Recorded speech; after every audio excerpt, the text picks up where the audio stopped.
रायपुर के दक्षिण विधानसभा क्षेत्र में चुनावी माहौल बन चुका है। बीजेपी ने पूर्व सांसद सुनील सोनी को उम्मीदवार बनाया, जबकि कांग्रेस ने युवा चेहरे आकाश शर्मा पर दांव लगाया। इस क्षेत्र को बीजेपी का गढ़ माना जाता है। यहाँ 8 बार के विधायक ब्रजमोहन अग्रवाल रह चुके हैं। आज ब्रजमोहन अग्रवाल ने एक प्रेस कॉन्फ्रेंस में आकाश शर्मा पर सवाल उठाते हुए कहा कि दक्षिण विधानसभा में आकाश शर्मा को कितने लोग जानते हैं, आने वाला समय बताएगा। उन्होंने ये भी कहा कि चुनाव में जीत किसकी होती है, ये देखना होगा।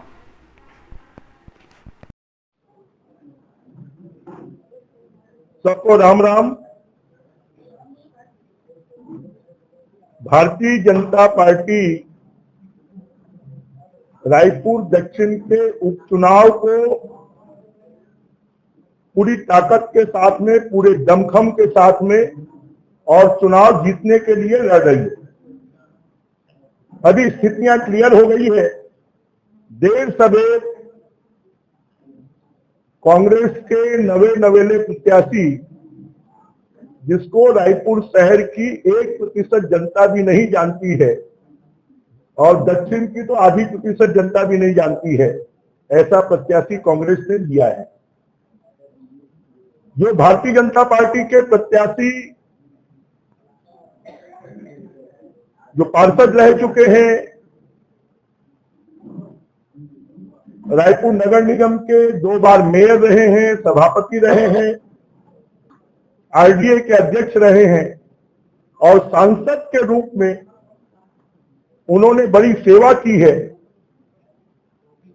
आज अगर हम देखेंगे तो रायपुर शहर का जो नया स्वरूप दिखाई देता है, उसके जनक अगर कोई है, उसकी नींव रखने वाले कोई है, तो हमारे प्रत्याशी भाई सुनील सोनी जी हैं।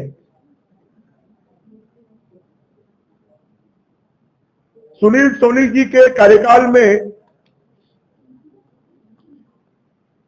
उन्होंने छात्र राजनीति से राजनीति शुरू की। वो दुर्गा कॉलेज के छात्र संघ अध्यक्ष रहे।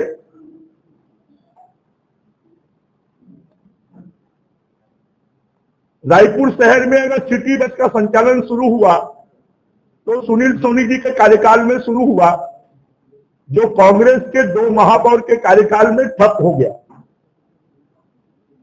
आज भी नगर निगम में कांग्रेस के महापौर बैठे हैं और सिटी बस प्रारंभ नहीं हो पा रही है। अगर आज हम नगर निगम का भव्य कार्यालय व्हाइट हाउस देखते हैं तो उसका निर्माण भी सुनील सोनी जी के कार्यकाल में हुआ। अगर रायपुर और छत्तीसगढ़ की पहचान देश की ही नहीं, विश्व की सबसे बड़ी विवेकानंद जी की बैठी हुई मूर्ति और बूढ़ा तालाब जो हमारे शहर के मध्य में है, उसकी भी स्थापना, जिस मूर्ति का अनावरण भारत रत्न अटल बिहारी वाजपेयी जी ने किया था, वो सुनील सोनी जी के कार्यकाल में हुआ। अगर राजधानी को स्वच्छ पेयजल मिल रहा है और 33 टंकियों का निर्माण हुआ तो वो भी सुनील सोनी जी के कार्यकाल में हुआ। अगर रायपुर में जितनी बाईपास सड़कें दिखाई दे रही है वो भी अगर हुआ तो सुनील सोनी जी के कार्यकाल में हुआ।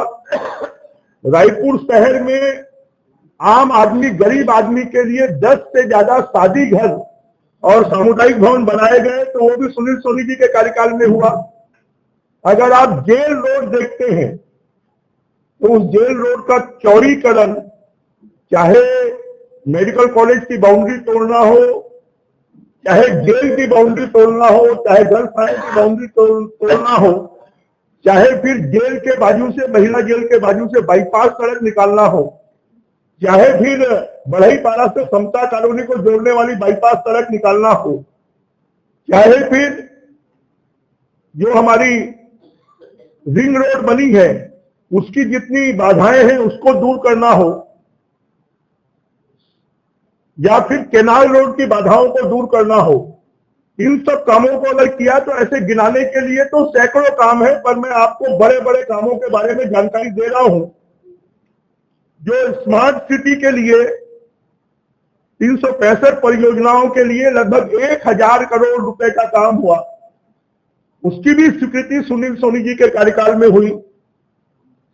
अमृत मिशन योजना के तहत पूरे रायपुर लोकसभा क्षेत्र में लगभग 675 करोड़ रुपए केंद्र सरकार से मिले, वो भी सुनील सोनी जी के कार्यकाल में हुआ। रायपुर के एयरपोर्ट जैसा रेलवे स्टेशन बनाने के लिए अमृत रेलवे स्टेशन योजना के लिए जो 480 करोड़ रुपए स्वीकृत हुए हैं, वो भी सुनील सोनी जी के कार्यकाल में हुए हैं। और ऐसा व्यक्ति जिसको हम कह सकते हैं कि वो रायपुर शहर के विकास पुरुष हैं, और ऐसे विकास पुरुष को भारतीय जनता पार्टी ने अपना प्रत्याशी बनाया है। और रायपुर शहर की जनता, रायपुर दक्षिण की जनता के लिए वो वेल नोन है, क्योंकि 6 बार उन्होंने मेरे चुनाव का संचालन किया है, और इसलिए एक एक व्यक्ति, एक एक कार्यकर्ता उनको जानता है। और सुनील सोनी जी को भारतीय जनता पार्टी का